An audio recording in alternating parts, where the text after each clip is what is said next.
Everybody welcome Jeremy Rodgers.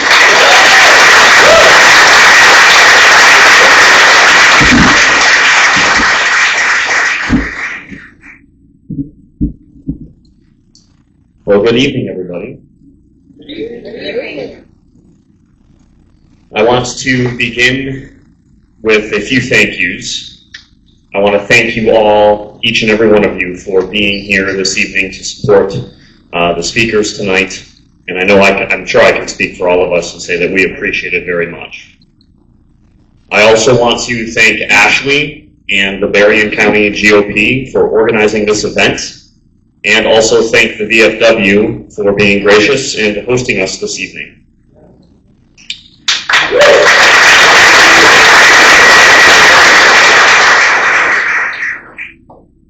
I'd also like to thank God for sparing President Trump's life on July 13th of last year, and for giving us a historic win on November 5th.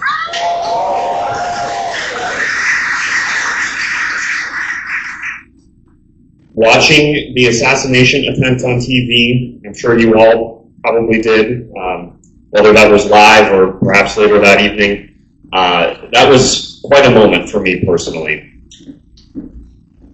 President Trump's courage was nothing less than inspiring, and it made me proud to be an American. But it also reminded me of a quote, as it was stated a moment ago. I have a degree in history, so you'll have to bear with me as I'll be sharing a few historical quotes with you this evening.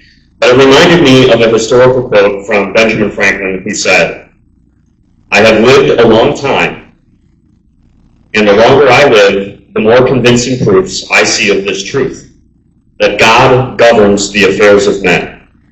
And if a sparrow cannot fall to the ground without his notice, is it probable that an empire can rise without his aid?" And I can tell you there is no doubt in my mind that God spared President Trump's life, gave us that victory on November 5th of last year, to give us another chance to save this nation.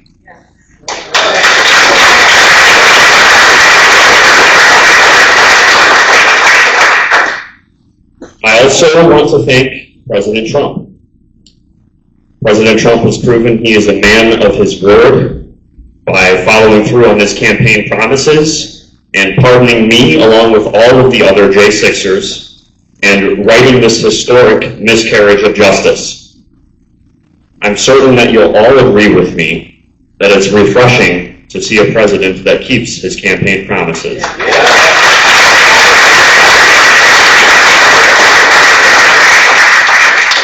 And I have to say, I'm not sick of winning yet.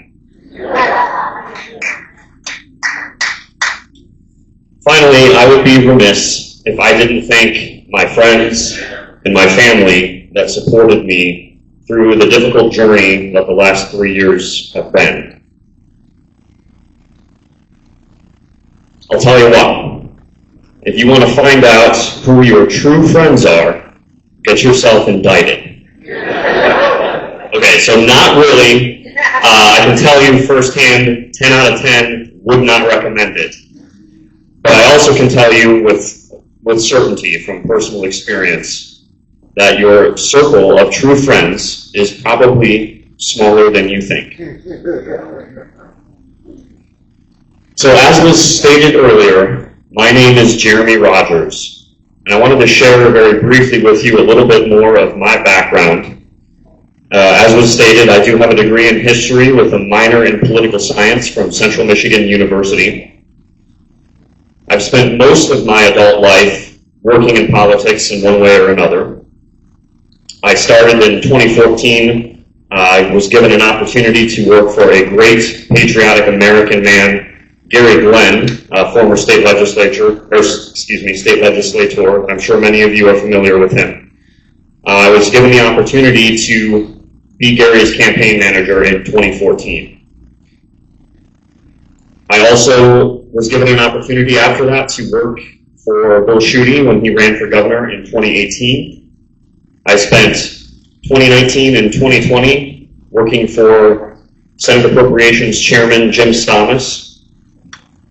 I was a two-time city council candidate. Unfortunately, I lost both races, but ran for city council in Midland for the first ward, both in 2018 and in 2020, and lost by 9 votes in 2020.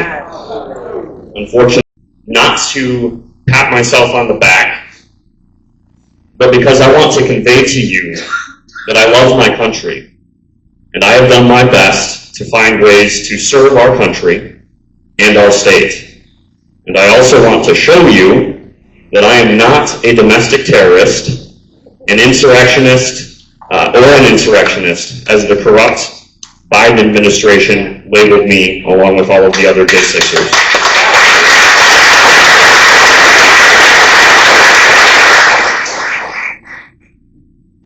So my story with January 6th began with disappointment and disbelief on the morning after Election Day in 2020. I'm sure you all can remember going to sleep on election night, believing that Trump had won, and he did.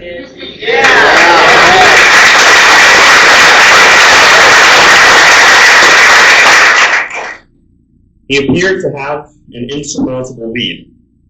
And then we all woke up the day after the election to see that, miraculously, Joe Biden had pulled ahead in most of the critical swing states, including our own. That election was stolen. I don't even need to show you fraudulent votes. Article 1, Section 4 of the United States Constitution specifically gives state legislatures the authority to set the rules for federal elections in their state. Those same swing states that Joe Biden miraculously pulled ahead in overnight in 2020 also had something else in common, and that was either their Democrat governor or Secretary of State unilaterally bypassed their state legislatures and altered their election laws in such a way as to try and benefit their own party, using COVID as political cover to do so. Unfortunately, they succeeded. So, when I heard that Donald Trump was holding a rally on January 6th in Washington, D.C., I decided I was going to go. I believed that it was my patriotic duty as an American citizen, as a citizen of our republic, to exercise my First Amendment rights to stand up for the truth, the rule of law, and the rightful President of the United States, Donald John Trump.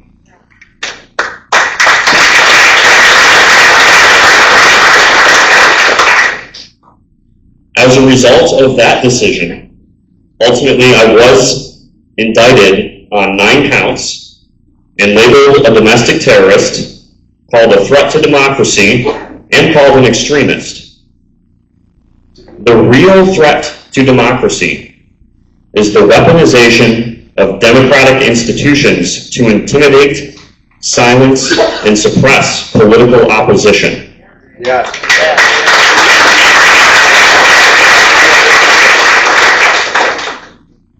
If standing for the truth makes me an extremist, then I'm proud to be one. I remember another great quote from a man who ran for president named Barry Goldwater, who said, "Extremism in defense of liberty is no vice. Moderation in pursuit of justice is no virtue." That's right. So I want to give you just a very brief overview of what followed after attending January 6th for myself.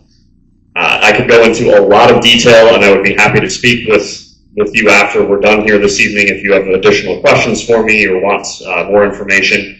But it would just take too long to go through everything that happened. But after January 6th, 2021, I went home. I continued working.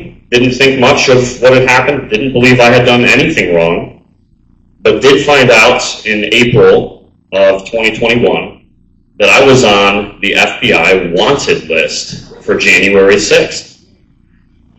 That came as quite a shock, as I'm sure you can imagine. That was not something that was on my bucket list for life. So I spoke to an attorney and asked for advice because I didn't know what I should do with that information. I didn't believe I had done anything wrong. So I asked an attorney if I should turn myself in and just try to cooperate and, maybe we can get this, misunderstanding taken care of, right? And my attorney told me absolutely not, under no circumstances should you identify yourself to the FBI because it's not a fair process, it's rigged. Even if you are not guilty of anything, they will find something to charge you with and will convict you. He told me to continue working, keep my head down, and just try not to make any waves. So that's what I did, but I will tell you that is easier said than done. So fast forward from April of 2021 to January of 2022. I found out through my attorney that I had spoken with the previous year that my aunt and uncle were calling around leaving anonymous tips with local newspapers that I was a certain number on the FBI's wanted list for January 6th. And they were leaving those tips anonymously. The reason that I was able to find out that they were the ones doing this was because one of the newspapers, there was a newer publication in town, it was only online, but one of the employees that worked for the attorney I had spoken with the year before ran the online publication. And the phone number for news tips happened to be my attorney's phone number. So he gave me the message that was left along with the phone number itself, and I was able to plug that into my phone, and sure enough, it was my aunt and uncle. So, of course, that was disconcerting. I refused to do, I received phone calls from local media and just refused as a private citizen. I have resigned from the City of Midland Planning Commission and was living life as a private citizen, and I just told the Midland Daily News and other local media that I was a private citizen and would not be answering any of their questions.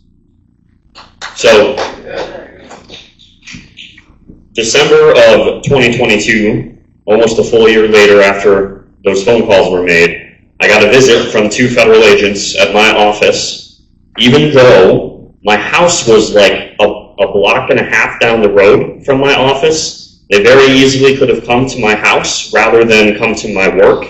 But of course, it's, their purpose is not just to intimidate you, but they want to screw up your life. They want to cost you your job. They want to make a big scene. They want to make a big deal about this. So they came to my office, told me that they wanted to ask me some questions about an ongoing investigation.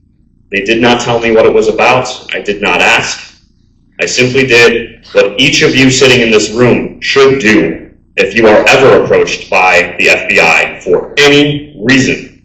To talk to them, if they want to talk to you, what you need to tell them is, gentlemen, or ma'am, or sir, I appreciate you have a job to do, but I am not comfortable answering any questions without my attorney present. If you recall, lying to the FBI is what they got General Flynn on. After they investigated him for months and months and couldn't get anything else on him, they got him for lying to the FBI, which is a felony. So you absolutely do not speak with the FBI, ever, without your attorney present. So 2 days after their visit, I lost my job, which of course was what they had hoped to accomplish. They had asked me to have an attorney contact them after I lawyered up, and I did so, called the same attorney that I've been working with thus far on trying to figure out how to deal with this issue. And he called them and left a message, heard nothing back. At the end of the week, he sent them an email. He wanted to make sure there was a paper trail so that they couldn't say that, oh, you never followed through with our request to, get back with us. Well, we did, and we emailed them, we called them, no response. So, I lost my job. My father knew that I had lost my job and knew why. He lives in Florida and owns a company that does commercial kitchen exhaust cleaning, which is a dirty, not very glamorous job, but surprisingly it pays pretty well. and invited me to come work with him down south. So I was traveling back and forth between Michigan and Florida, and then traveling all over the South with my father for about 6 months, working with him, and found out from my now ex-wife that the FBI had raided our house approximately 6 months later in June, at the very end of June in 2023. They executed a no-knock raid on our house at 6 in the morning, bashed in our front door, taken, at the time my boys were 2 and 3 years old, put them in their pajamas at rifle point out of the house, shoved them in a van, and then ransacked our house. And the warrant for them to be able to do this, or to execute this search, said that they were looking for blueprints and schematics of the Capitol building. Totally absurd. So there was a long legal battle. You know, the day after that raid, I was asked to turn myself in, and I'm a law-abiding citizen, always have been, always will be. So I complied with that request. I turned myself into the FBI, and thankfully only spent that afternoon in jail before being released by a federal judge in Orlando, and then hired an attorney and began the long process of fighting this thing. So really our legal strategy was, we just knew that the only thing we could do was delay. And we were successful in doing that several times, and ultimately got my trial delayed until December of 2024, so just a few months ago. And of course, I was found guilty. There's no such thing as a fair trial in the District of Columbia. That's why they had every single one of these trials in the District of Columbia. My sentencing date was set for February the 28th of this year, and thankfully, President Trump pardoned us all on January 20th. Yeah.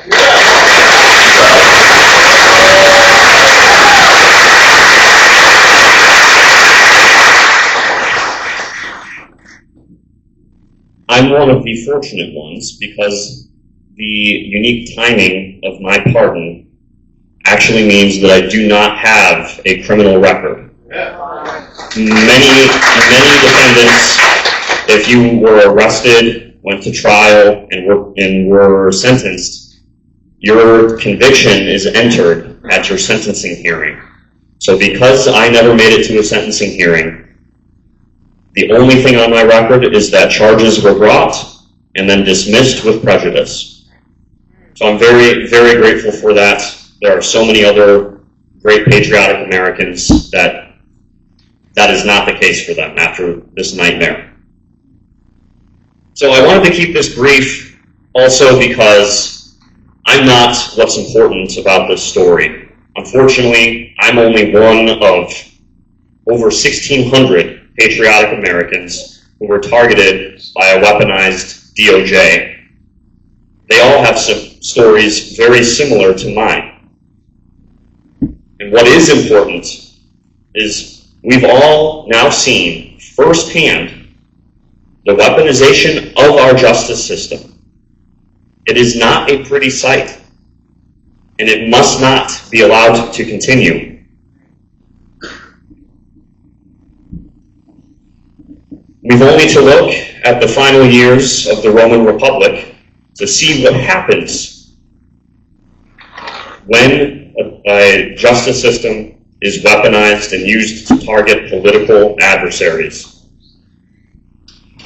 I'm not certain if any of you are students of Roman history, but just a very brief overview is really beginning with the civil war between Marius and Sulla, approximately around 100 BC. When Marius won, they did something called proscriptions, which they made an enemies list of people who had opposed them, and they would execute them, seize their property, take their wealth, and award it to their political allies. So Elon Musk last year had tweeted, "The proscriptions of Marius led to the proscriptions of Sulla." That's the situation we want to avoid in our republic. So this needs to be This wrong needs to be righted. Yes. So what do? How do we keep this from happening again? Thomas Jefferson told us that eternal vigilance is the price of liberty.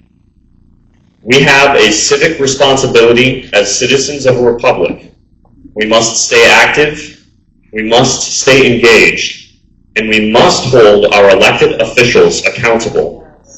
I will tell you, I was pretty dismayed to see how few elected officials, both in Congress and even in our state legislature, did absolutely nothing.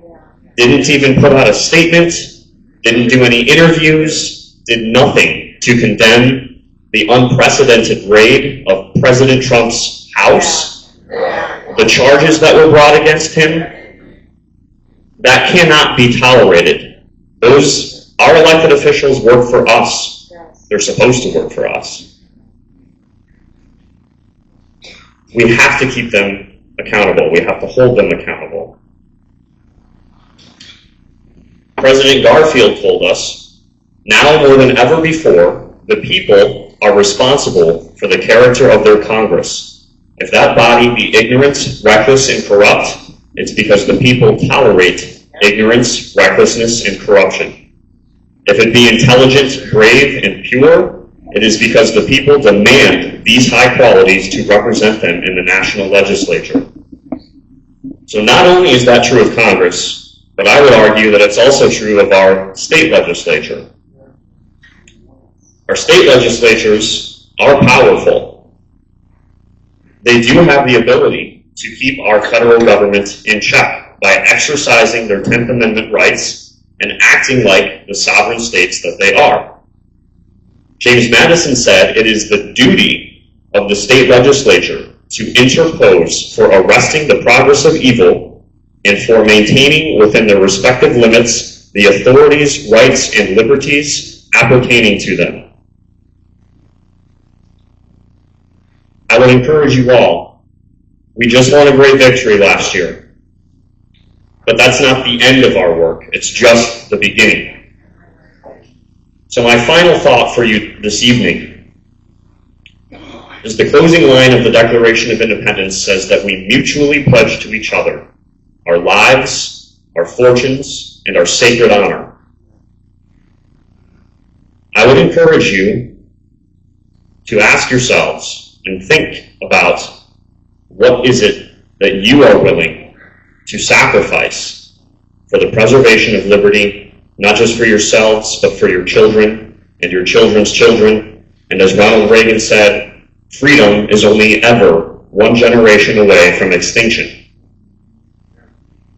What are you willing to sacrifice for the preservation of liberty? God bless you. God bless the United States. God bless President Trump. And fight, fight, fight.